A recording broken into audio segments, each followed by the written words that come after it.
My career started up here in Queensland. My wife and I decided that it'd be a nice challenge to go and start training, so we went and bought a few yearlings and basically just speculated ourselves and got our own stable built around us.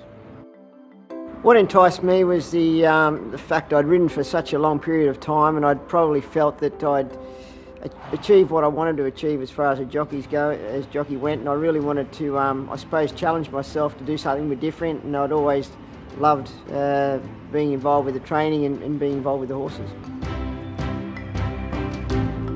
A typical day in my training life begins at 3 o'clock. My alarm goes off every morning at 3, and from there I'm here at work just after 3, and our first lot of horses are out on the track by 4 o'clock. So a lot of time then on the track. It takes us about 2.5 to 3 hours to get all our horses worked and get back. Once they're all back, it's when we do our recovery work. Any horse that need recovery work and our treatments and whatnot, we do that. And you know, whether they need icing or whether they have an injury or a wound that might need any sort of treatment taken to it to help recover. The hardest aspect of training is the early mornings. It's something, you know, we've always done it all our life, but you still never get used to it. It's always one of those things that, particularly in winter time, it's a bit difficult getting out of bed, but when the sun comes up and it's a beautiful morning, it all makes it worthwhile.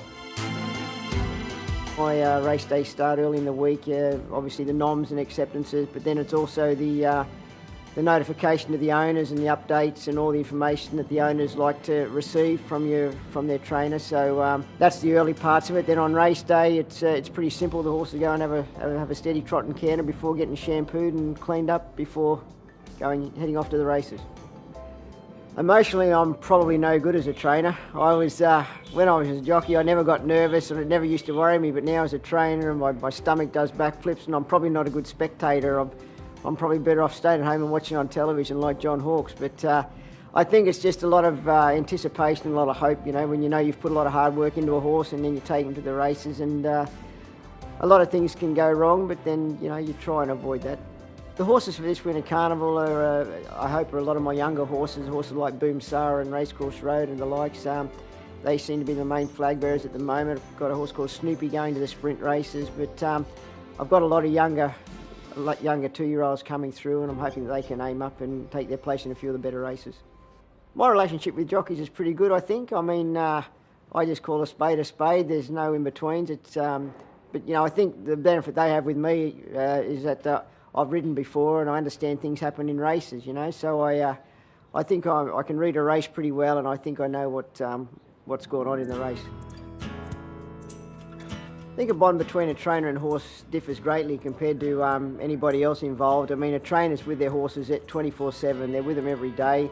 I always like to look at my horses daily, individually, and you pick up subtle little things with them, which you get used to your horses, and you know if they're a bit off colour, or you know if there's something that's not right. And I think it's a very, very close bond between a trainer and their horse. My rewarding memories as a trainer, well, I mean, I haven't been doing it that long, but I could rattle off quite a few. But I think from my perspective, to start off with, I've had a lot of older horses with issues, and to put all the hard work into those horses and be able to see them win a race, that's very, very rewarding. You know the background of the horse, and you know the history and what you have to do to get them to the race, and there's a lot of hard work goes into older horses that need a bit of TLC.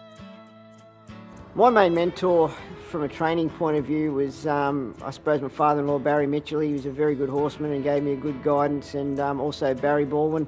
They've been two very instrumental trainers in my early career as a trainer, and I've also had a lot of time riding for a lot of trainers throughout Australia, you know, Gay Waterhouse and the likes, where you pick up little bits and pieces from each individual trainer, and you try and mould them into your own training routine.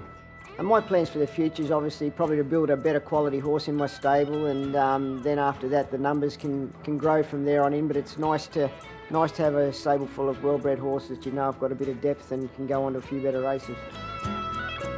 My passion for the job, I think, is just the satisfaction you get from all the hard work you put in, and you get them from a young age, and you see them evolve and grow and develop into these fine big thoroughbreds that go to the races and run for you. I mean, it's a very satisfying job, a lot of hard work, but extremely satisfying.